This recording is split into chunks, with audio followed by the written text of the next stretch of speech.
বেগুন ভাজা। খাবারে একটু ভাজা ভুজা এনে দেয় অন্যরকম স্বাদ, আর তা যদি হয় বেগুন ভাজা তবে তো কথাই নেই।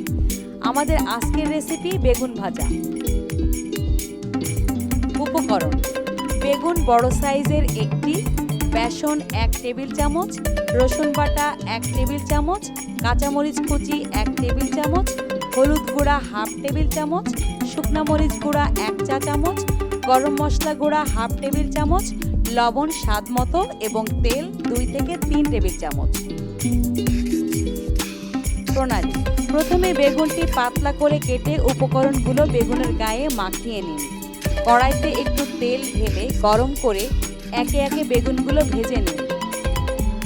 দর্শক, দেখলেন তো, খুব সহজেই হয়ে গেল মজাদার বেগুন ভাজা।